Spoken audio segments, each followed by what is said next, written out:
Moi, je pars un peu, comme je vous ai dit tout à l'heure, du fait que, qu'on le veuille ou qu'on ne le veuille pas, qu'on soit, disons, québécois, canadien ou américain, nous sommes amenés à vivre, en fait, dans des agglomérations urbaines qui prennent des caractères, des formes différentes selon qu'on vive, en fait, dans la ville-mère, dans l'endroit densifié ou dans la banlieue, mais où il y a quand même un mode de vie qui est imposé et qui est dû surtout à un système techno-économique qui marque de plus en plus la production, en fait tout ce que nous faisons.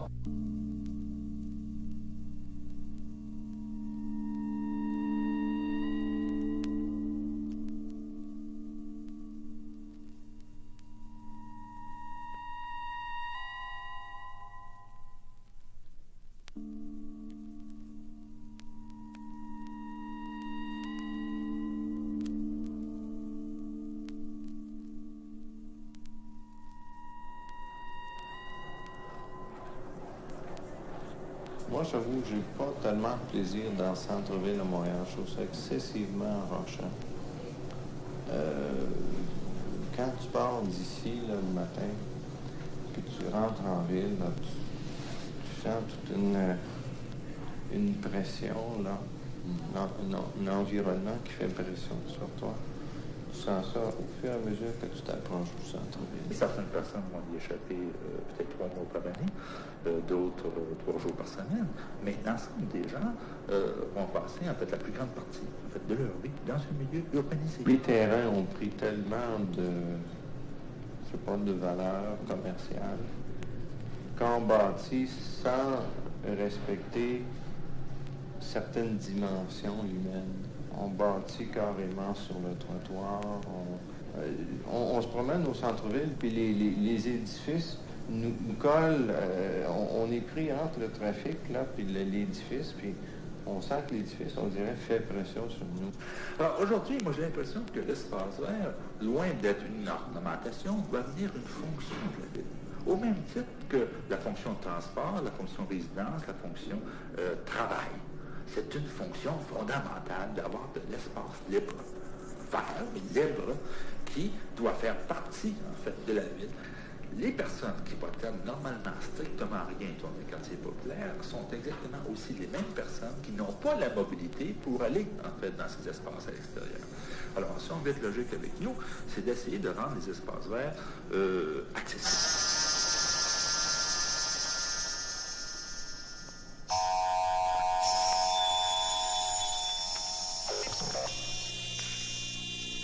Un phénomène caractéristique de notre époque concerne le développement spectaculaire des villes. Nous serions-nous trompés là aussi en développant, comme nous l'avons fait, nos milieux urbains, environnement de notre vie quotidienne?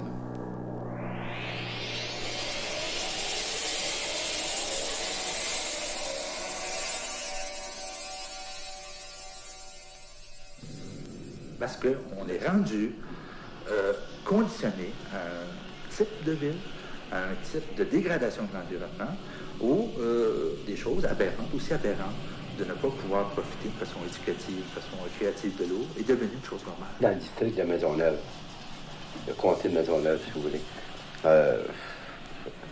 depuis 4-5 ans, tout ce qu'on fait, c'est d'éliminer le plus d'espace vert possible. Et combien de gens se disent « je ne peux même pas jouer au ballon », ce qui serait, disons, mon intérêt le plus fondamental ou mon besoin le plus grand. Alors, il y a une quantité de choses qui leur est, disons, offert, mais ce qui est, disons, le plus fondamental, ils ne peuvent même pas se l'offrir. La vie de quartier, forcément, quand vous avez dans des quartiers comme Maisonneuve beaucoup de problèmes, beaucoup de choses en commun, ça fait que la vie de quartier, entendons-nous, La défense du quartier s'améliore, mais la vie de quartier par elle-même diminue parce que les gens se disent, écoutez, il n'y a rien à faire ici, je vais déménager ailleurs, je vais m'en aller en dehors de la ville, je vais m'en aller dans un autre quartier. Il faut trouver des solutions. Maintenant, ces solutions-là doivent être trouvées par rapport, à mon avis, à deux choses. Aux aspirations et besoins fondamentaux des gens. Maintenant, ceci est difficile parce que des gens qui vivent dans un milieu urbain deviennent très rapidement conditionnés par la ville elle-même et apprennent, malgré eux, à accepter des situations qui seraient, dans d'autres milieux ou dans d'autres civilisations ou dans d'autres sociétés, inacceptables. Prenez un problème très simple. Si vous demandez aux gens, aux Montréalais, est-ce que c'est normal dans une métropole entourée d'un bassin d'eau douce aussi considérable, ben, c'est normal de ne pas se baigner. Ils vont vous répondre, oui, c'est normal. La qualité de la vie dans une ville ou dans des quartiers, surtout comme Montréal, une ville où on rêve qu'à des grandeurs, à des monuments.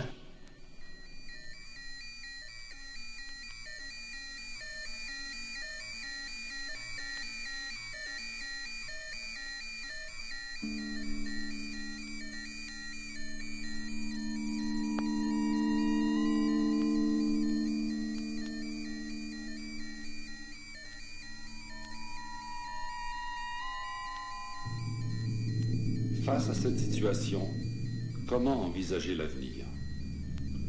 La qualité de la vie, déjà si compromise, risque-t-elle de disparaître totalement? L'homme n'est pas fait pour vivre dans une société telle que la nôtre est organisée à l'heure actuelle. Il y a bien au-delà de l'augmentation, si vous voulez, d'une certaine qualité de la vie, ou il y a bien au-delà de la disparition ou du combat contre la pollution. C'est l'organisation même de la vie. Et d'après eux, ces biologistes, Tiger ou Fox ou d'autres, l'homme est fait pour s'impliquer dans sa communauté et participer dans sa communauté aux décisions. Il est fait aussi pour comprendre le sens global de la vie sociale, comprendre ce qui se passe.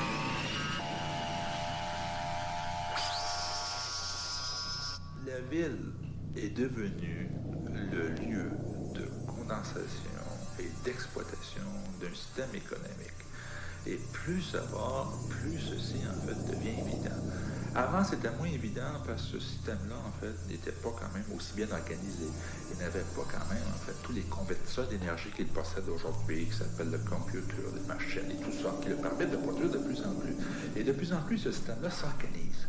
Et ce système-là est basé sur la division du travail. Un paquet de gens qui font un paquet de choses, mais à qui échappe, en fait, la vision globale des choses. Alors, c'est la production pour la production, le profit pour le profit, mais ceci se fait au détriment, en fait, du milieu de vie dans lequel nous vivons. Il ne s'agit pas de préconiser la révolution, mais je pense qu'il faut le voir, parce que plus ça va, plus on va vers un cul-de-sac.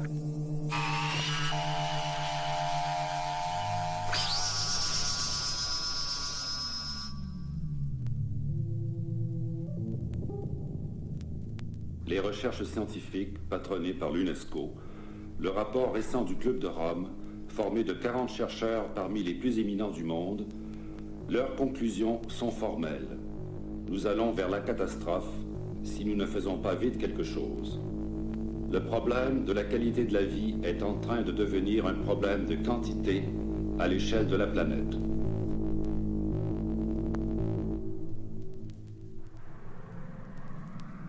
Et si vous remarquez la façon que les urbanistes agissent, ils sont toujours en train de se demander qu'est-ce que les gens, en fait, qu'est-ce qu'on pourrait faire pour les gens, ou en train d'interpréter les besoins des gens, mais jamais en train de demander aux gens qu'est-ce qu'ils veulent et de voir si c'est compatible, disons, avec un souhaitable. Alors, on arrive facilement à un système où la qualité est rapidement remplacée par la quantité.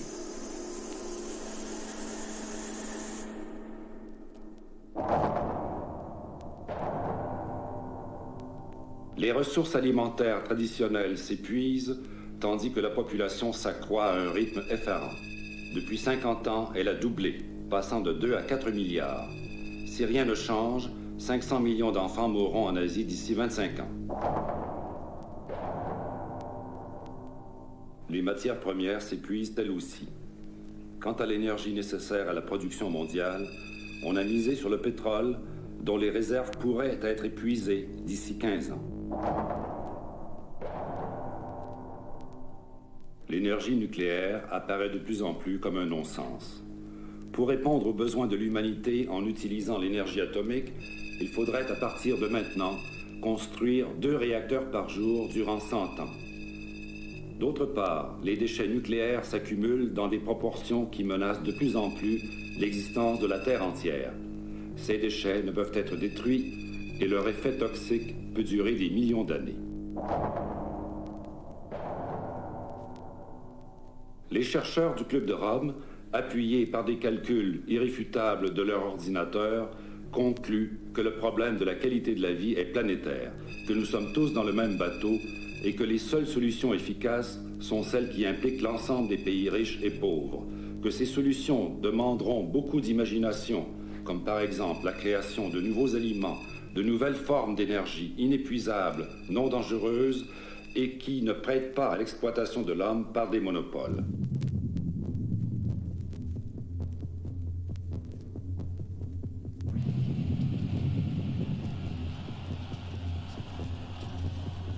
Étrangement, j'aurais tendance à dire que la première ressource n'est pas une ressource économique, serait beaucoup plus une ressource d'imagination.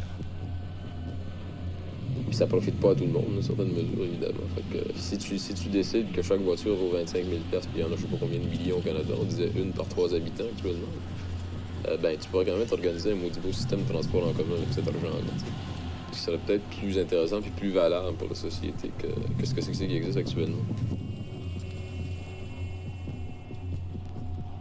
On parlait des ressources d'imagination. Si on prend le domaine du loisir, il est quand même assez flagrant lorsqu'on regarde en fait nos milieux urbains que nous possédons beaucoup d'équipements qui pourraient servir au loisir.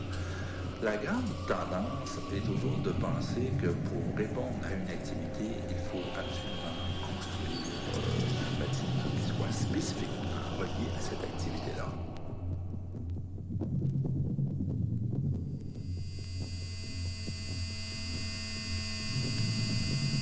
Surtout, ils affirment que seule une coopération totale entre les peuples peut garantir le sauvetage de la planète.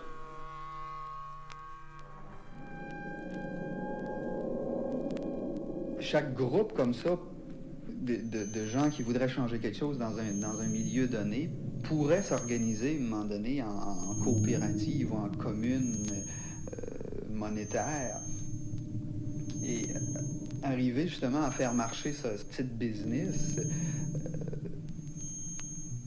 tout en gardant le plus de loisirs possible, si tu veux, pour une vie communautaire, une vie active, là, de relations, puis de création aussi. Je pense que c'est bien important. Une bataille au niveau de la vie, à ce niveau-là, est plus saisissable pour les gens qui font partie d'un comptoir alimentaire dans un district comme Maisonneuve, parce qu'ils se rendent compte qu'ils ne se battent pas seulement pour réduire le coût des aliments, mais ils peuvent se permettre, en donnant des heures de leur semaine pour travailler pour le comptoir, à augmenter la qualité des produits qu'ils achètent. Il y en a des groupes qui s'organisent tranquillement. Il y a du côté des petits restaurants ou des coopératives, par exemple la coopérative des aliments naturels.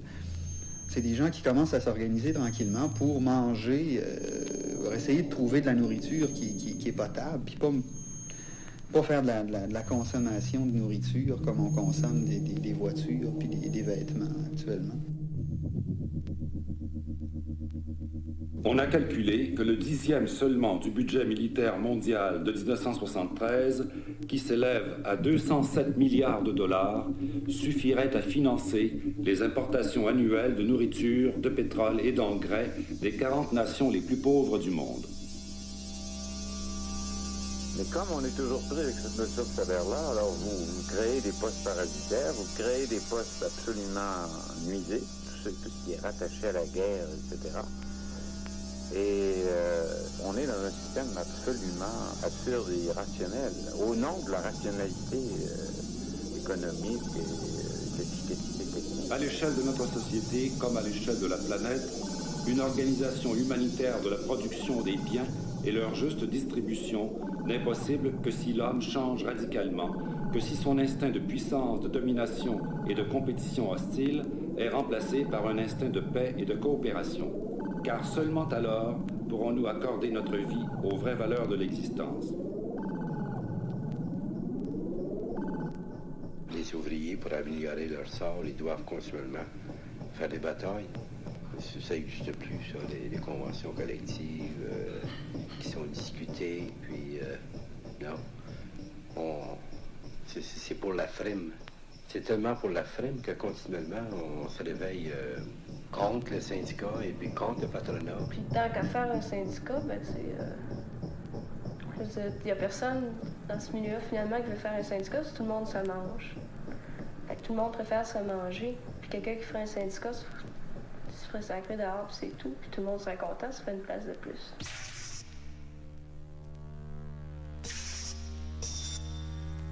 Donner à tous le plus grand bien-être, et ça va être encore la même rapacité, parce que c'est l'homme qui doit changer.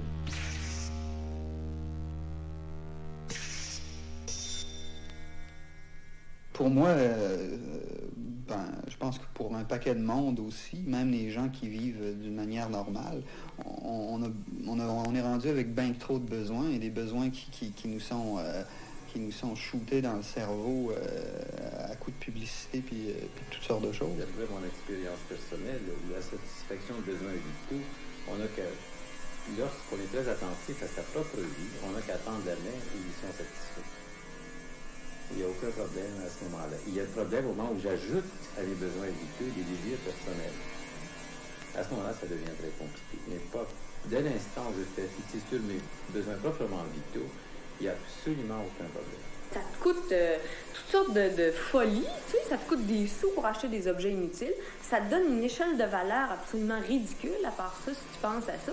Tout ce à quoi tu aspires dans ce système-là, finalement, si tu suis tout ça, là, bon, mais c'est de faire plus de sous pour t'acheter une plus grosse auto, puis acheter une plus grosse maison, puis acheter plus d'objets, puis thésauriser, puis accumuler, puis qu'est-ce que ça te donne? T'es pas obligé de t'acheter 3 skidoo pour aller faire une balade agréable. Je veux dire, tu peux très bien aller prendre une marche dans la nature, puis tu vas être aussi bien.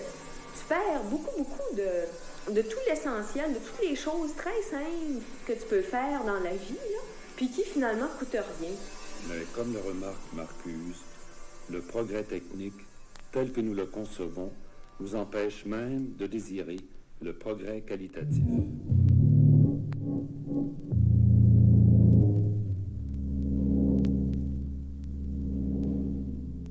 On est tellement pris par la concurrence de compétition qu'on veut imiter jusqu'au bout le modèle américain. Alors, répondre aux aspirations des gens, à mon avis, est important à condition que les gens soient d'abord informés et qu'à travers cette information-là, il y a quand même un minimum de formation par rapport à des souhaitables. Qu'est-ce qui est souhaitable dans une ville? Et non pas qu'est-ce qui est possible.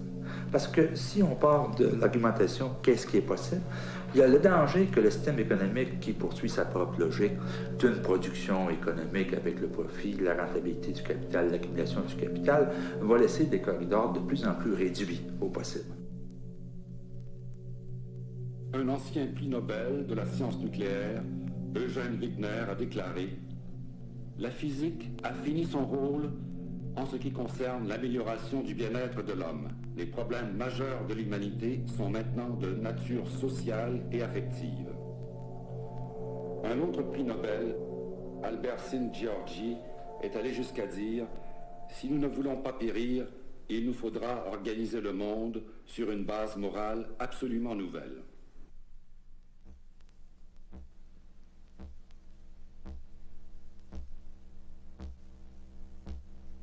Le gouvernement s'inquiète de la dénatalité, de la baisse de la religion, de l'émigration, du manque d'immigration, et ils veulent faire un ministère des ressources humaines. Je leur dis, c'est pas un problème économique, c'est un problème social. C'est le jour où il y aura un projet d'exister collectif, attrayant. Et puis c'est pas les vieux qui vont faire plus d'enfants, c'est surtout les jeunes. Hein? Bon, alors à ce moment-là, peut-être que vous aurez réglé votre problème de natalité, vous aurez réglé pas mal de choses, parce que c'est pas économique d'abord. C'est pas en donnant, si vous voulez, des primes à la natalité que vous allez régler le problème de la natalité, mais c'est en essayant d'avoir un projet collectif d'exister. Je pense que une raison de vie, oui. Pour arriver à sortir de ces besoins-là, si tu veux, il faut vraiment se recréer une espèce de société basée sur des valeurs nouvelles. Mais ça veut dire un changement du tout au tout. Un changement de mentalité. De mentalité, un changement d'organisation sociale, etc.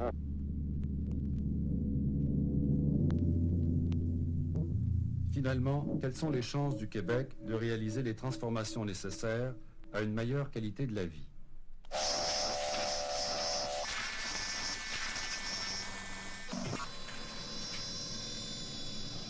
Je pense que les sociétés, comme les sociétés anglo-saxonnes, et particulièrement la société américaine, qui sont allées au bout, si vous voulez, de l'atomisation, de la parcellisation, ces sociétés-là vont être obligées de se refaire un tissu social autour d'autres finalités, d'autres valeurs, etc. Et je crois que le Québec, à cause de son histoire et à cause de cette idée, a encore une espèce de tissu social assez, j'emploie souvent l'expression, tricoté serré. Je pense que nous, on a encore un certain sens de la collectivité. Je pense que c'est ce que les créateurs font au Québec est beaucoup plus axé, si vous voulez, sur un projet collectif d'exister. Depuis un certain temps, on a découvert que ça pourrait être intéressant, les Québécois, de faire des choses ensemble. C'est ça une nation et c'est ça le projet.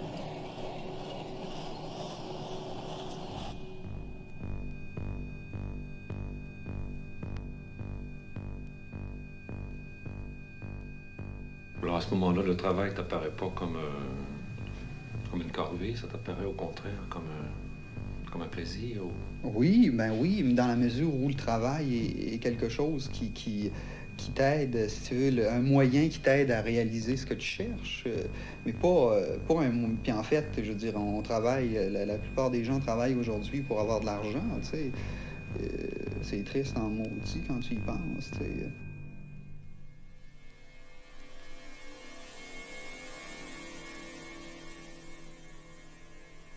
Ces créations, cette praxis, cette action sur des déterminés, pour moi, je la vois non seulement, disons, dans la création dite artistique, mais je la vois aussi dans la création des relations entre les hommes, même dans le travail. Ainsi pourrions-nous voir peut-être, selon les termes de Marcuse, le progrès technique quantitatif transformé en une qualité différente de l'existence. Une société dans laquelle le travail, même le travail socialement nécessaire, peut s'organiser en accord avec les aspirations libérées, les besoins instinctifs, les inclinations spontanées de l'homme.